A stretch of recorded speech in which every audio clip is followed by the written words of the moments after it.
Have you ever wondered how two allies who fought side by side to defeat one of the greatest evils in history could turn into the bitterest of enemies, bringing the world to the brink of nuclear annihilation? The story of how the United States and the Soviet Union went from allies to adversaries is the story of the Cold War, a conflict that shaped the latter half of the 20th century, and whose echoes we still feel today. Let's rewind the clock and uncover the origins of this epic rivalry. Our story begins not after World War II, but much earlier, in 1917, with the Bolshevik Revolution in Russia. This event created the world's first communist state, founded on an ideology that was the complete opposite of American capitalism and democracy. From the very beginning, there was a deep-seated ideological mistrust. The United States, along with other Western powers, even sent troops to Russia during its civil war to support the anti-communist forces. Although this intervention failed, it left a lasting scar on Soviet memory, planting seeds of suspicion that the West was fundamentally hostile to their existence.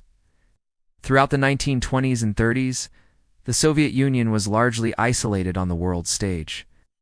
Viewed as a rogue state by many, including the U.S., which didn't even formally recognize it until 1933, then came World War II, the great catalyst. The unlikeliest of alliances was forged when Hitler invaded the Soviet Union in 1941 and Japan attacked Pearl Harbor. Suddenly, the capitalist United States and the communist Soviet Union found themselves on the same side, united by a common enemy. This was a marriage of convenience, not of love. Franklin D. Roosevelt, Winston Churchill, and Joseph Stalin. The Big Three met at conferences like Tehran and Yalta to coordinate war strategy and plan for the post-war world.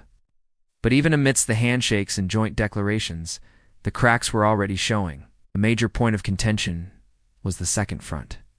Stalin desperately pleaded with Roosevelt and Churchill to open a major front in Western Europe to relieve the immense pressure on the Red Army, which was bearing the brunt of the Nazi war machine.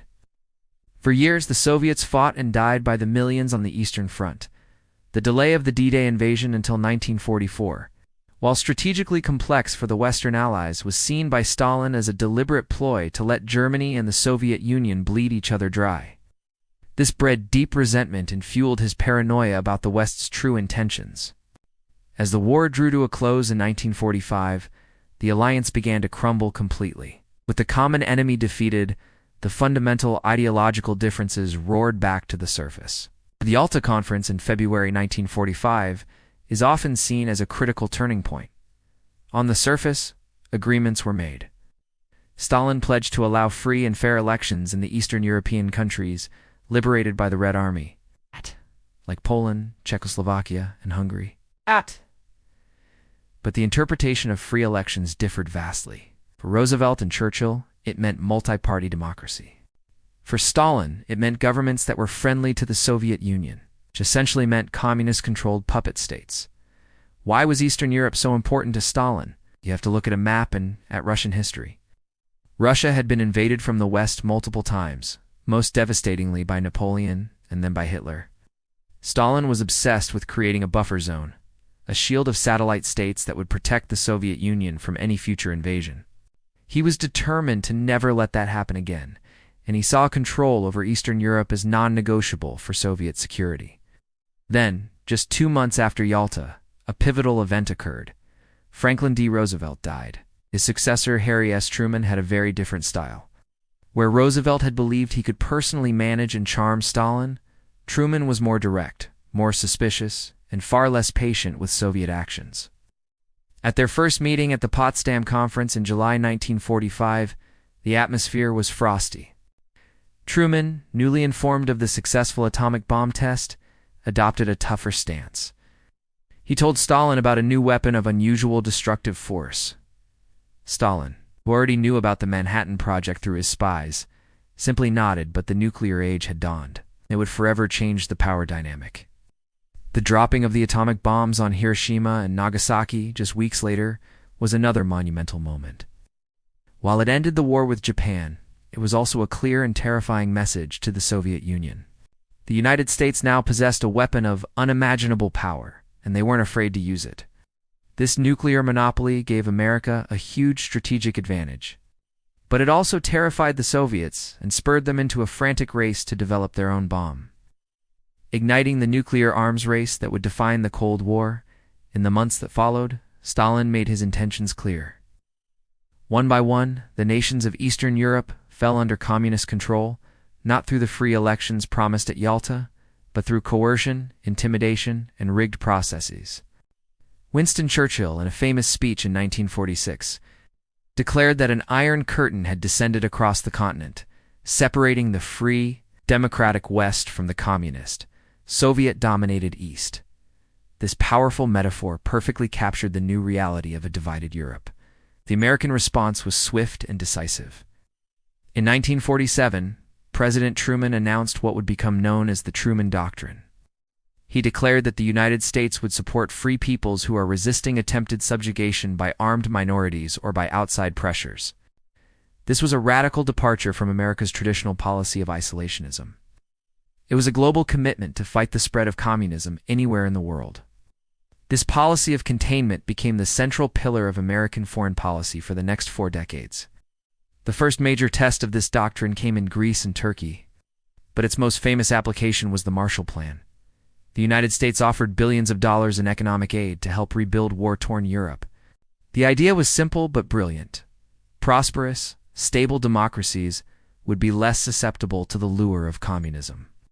While the aid was technically offered to all European nations, the Soviets saw it as a trick, an attempt to use American dollars to pull Eastern Europe out of their sphere of influence. They forbade their satellite states from accepting the aid, further deepening the economic and political divide. The final piece of the puzzle fell into place with the division of Germany. The country and its capital, Berlin, had been divided into 4 occupation zones: American, British, French, and Soviet. The Western powers decided to merge their zones and create a new, independent West German state. Stalin retaliated in 1948 by blockading West Berlin, which was located deep inside the Soviet zone, cutting off all land and water access. He hoped to starve the city into submission. But the West responded with the incredible Berlin airlift, flying in food, fuel, and supplies for nearly a year until Stalin finally lifted the blockade. This crisis solidified the division of Germany and led directly to the formation of 2 opposing military alliances: the North Atlantic Treaty Organization, or NATO, a Western pact for collective defense, and later, the Warsaw Pact, its Soviet counterpart. By 1949, the lines were drawn. The Soviet Union had successfully tested its own atomic bomb, ending the American nuclear monopoly. China had fallen to communism under Mao Zedong. The world was now split into 2 hostile camps, each led by a superpower with conflicting ideologies, competing economic systems, and enough military might to destroy the planet many times over. The Cold War had officially begun. It wasn't a war of direct military confrontation between the 2 giants, but a global struggle fought through proxy wars, an arms race, espionage, and a battle for the hearts and minds of people across the globe. It was a conflict born from a toxic mix of ideological incompatibility, historical mistrust, conflicting security needs, and the personal ambitions of powerful leaders, a conflict that would define the world for generations. Thanks so much for watching. If you found this journey into the past interesting, please hit that like button and subscribe for more deep dives into the events that shaped our world. See you next time.